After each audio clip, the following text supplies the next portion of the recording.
Bienvenue sur les news de Samir. Aujourd'hui, on va parler de Bali Bakayoko. Oui, ce membre de la France Insoumise qui, je le rappelle, ont appelé à une intervention militaire en Iran, en Syrie, en Chine, en Russie, en Tunisie, en Algérie, qui insultent la royauté française, mais insultent les démocraties en Afrique et au Moyen-Orient et valident les dictatures monarchiques. Donc c'est un petit peu hypocrite. Ils appellent à envahir l'Europe avec des migrants. Je comprends pas, s'ils sont si intelligents que ça les migrants, pourquoi ils restent pas chez eux. Enfin bref.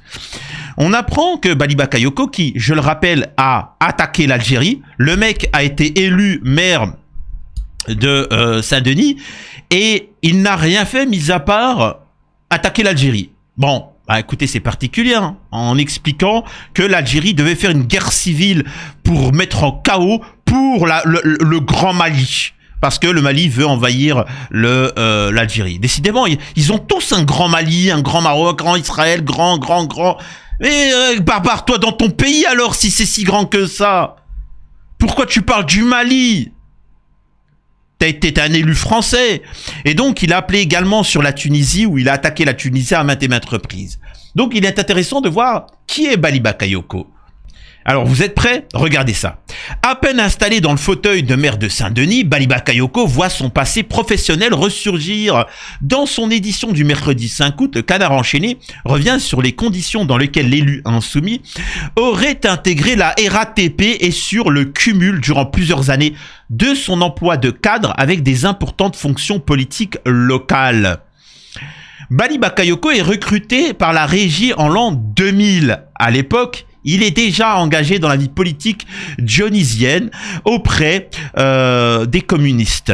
Jacques Marceau, ancien directeur général de la RATP chargé du développement, reconnaît auprès de l'hebdomadaire satirique avoir directement favorisé son arrivée. Ben tiens, il a été recruté en 2000 sur ma proposition, sans concours ni entretien. On applaudit! On applaudit! C'est ce qui a fait la force de l'Allemagne, du Japon, de la France. C'est des gens compétents qu'on a mis et qui ont développé le pays. Si leur pays, excusez-moi de dire ça, pue la merde, c'est bien qu'il y a une raison. C'est parce qu'on place des gens parce que ils n'ont pas les compétences, mais ils ont des contacts. C'est pour ça que leur pays ne se développe pas.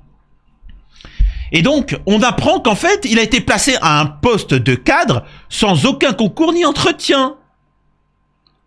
C'est quoi, un emploi fictif ?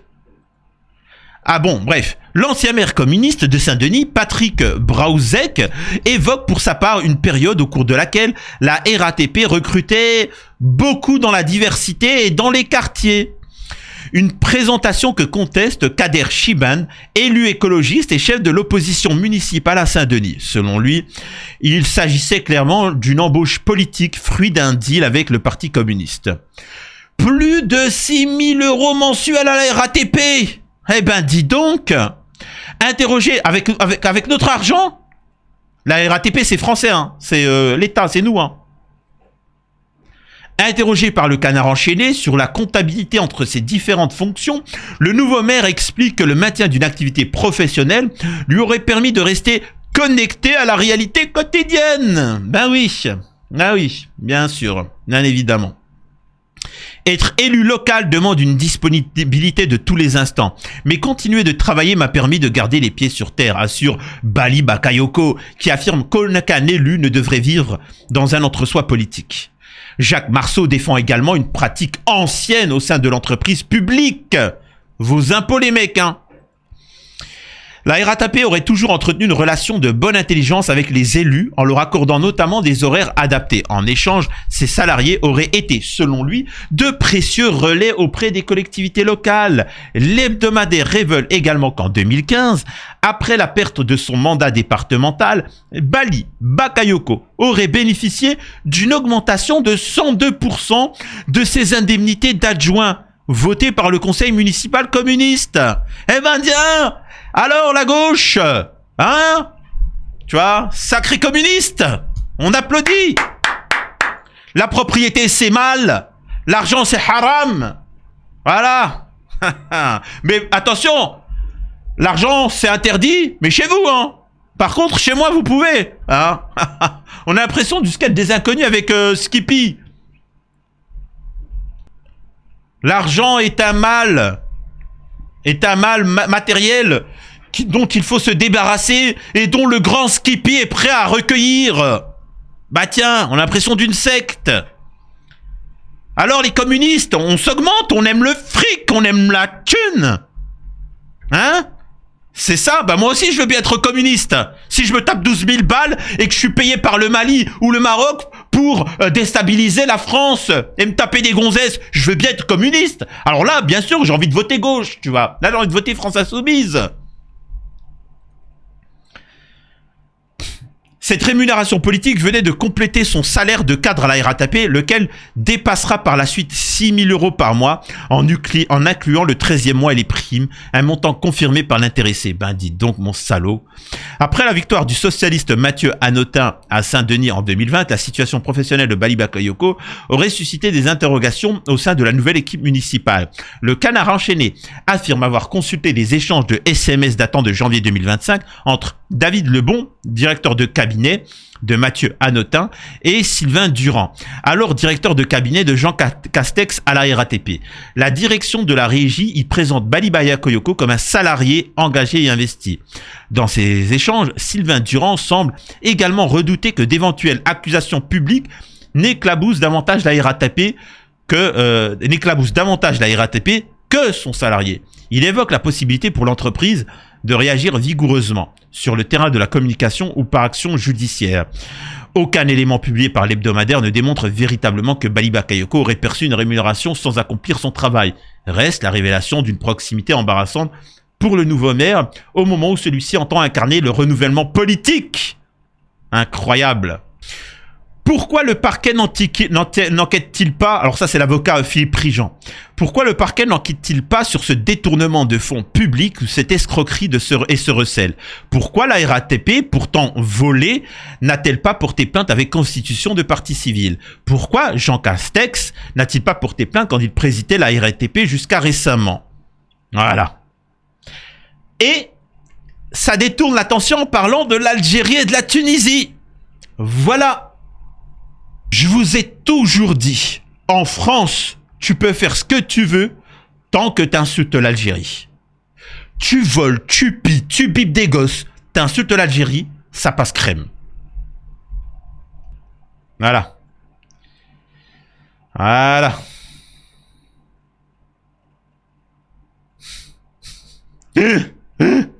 Voilà le mandat. On va proposer des vélos. On va proposer des vélos pour notre municipalité. Mais il sait très bien, hein, vous inquiétez pas. Hein. L'important, c'est qu'avant que le scandale ne l'éclabousse, le mec prenne le maximum. Et je répète, la France insoumise, pourquoi la France insoumise ne dénonce pas l'attaque d'Israël et des États-Unis avec le Maroc sur Pedro Sanchez, qui est le pays européen qui a lutté contre justement Israël sur la position. Bon, vous savez très bien que Trump et Israël veulent dégommer l'Espagne de Pedro Sanchez. Donc comment ça se fait que ces pseudo-pro-palestiniens ne défendent pas Pedro Sanchez? Parce qu'ils ont été en vacances au Maroc et comment dire ça? Le Maroc a des atouts particuliers qui, pour certains, c'est très bon, mais si c'est révélé au grand public, disons que c'est pas que ta carrière qui est ratée, hein. C'est toute ta vie, hein. Tu finis en prison. Mais bon, voilà. Écoutez ça. On n'est que des humains. Je suis pas parfait. Il y aura forcément des erreurs qui seront des erreurs impardonnables et qui feront que je retomberai en fin de compte sur le chemin de l'oubli. Pas forcément ça. Ça peut Il y aura arriver. des erreurs sûrement. Je répète, écoutez, hein. On n'est que des humains. Je suis pas parfait. Il y aura forcément des erreurs qui seront des erreurs impardonnables. Alors, vraiment, hein, impardonnable, non. Non, il n'y a pas de les erreurs impardonnables. Moi, demain, vous apprenez que dans mon... de toute façon, je le cache pas, j'en ai rien à faire, tu vois. Je me suis tapé une gonzesse et je me suis barré, tu vois, j'ai plus jamais rappé. Bon, ça, c'est une chose, tu vois. Qu'est-ce que j'ai pu faire? Ah, je sais pas, moi. Bon, bref, peu importe, tu vois. J'ai fraudé j'étais étudiant. Il y avait des problèmes d'argent, j'ai fraudé le bus. Oui, bon, j'ai fraudé le bus, tu vois. Déjà arrivé de frauder le train en Ah, bon, pas de fric, moment de sauvage, bref, peu importe. Oui, mais ça c'est pas impardonnable. Impardonnable, c'est quand t'as touché des gosses, quand t'as menti totalement sur qui tu étais, sur tes et ainsi de suite, quand tu es financé par des officines étrangères, quand c'est condamnable par la loi. Ça c'est impardonnable. Quand t'as touché les enfants, quand t'as fait, mais le reste, t'as le droit de te tromper. T'as fait un travail, t'as fait quelques erreurs, bon. J'ai fait une analyse, je me suis trompé sur l'analyse, c'est pas impardonnable. Donc, il le sait de quoi il parle. Il sait très bien de quoi il parle. C'est pour ça l'autre il dit, mais non, faut pas abuser, t'as le droit de faire des erreurs. Et lui, il sait très bien de quoi on parle. Et qui feront que je retomberai en fin de compte sur le chemin de l'oubli. Pas forcément, ça. Et donc, normalement, si il sait, je suis désolé, je fais de l'analyse, hein.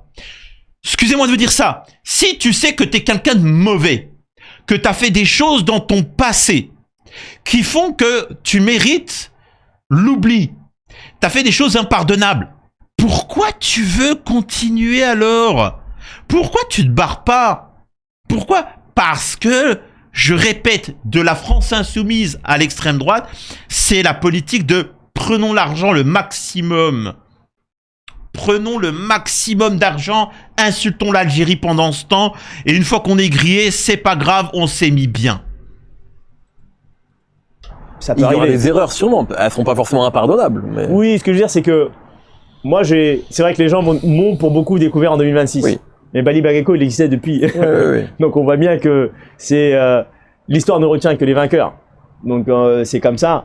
Et donc du coup, et comme dans la série et dans ce cycle de vie, on est parfois vainqueur, on est parfois vaincu. C'est la réalité, c'est comme ça. La seule chose qui est importante dans l'engagement pour moi, c'est... Donc là, il le dit bien, il le dit bien. Ouais, mais vous me connaissez en 2026. Free Palestine! Free Palestine! Vive les pauvres! Tout ça. Mais attention, après, il y avait... il y a un sketch que je pourrais vous montrer. Il est à mourir de rire. Bon, je veux pas, mais bon, c'est un petit peu un sketch comme ça où t'as un mec, un black de cité, c'est Thomas Njijol, et qui fait le littéraire, l'écrivain, etc.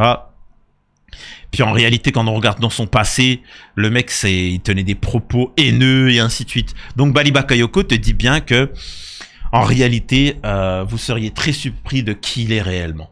Voilà. Dites-moi ce que vous en pensez de cette affaire-là. Et si vous devez écouter Bali Bakayoko, est-ce que Bali Bakayoko, il parle de ses erreurs impardonnables? Est-ce qu'il parle aussi du fait que pourquoi il appelle à la destruction de la Tunisie, de l'Algérie et qu'il ferme sa gueule sur le Maroc? Pourquoi il t'appelle à... quel est son positionnement réellement? Tu vois?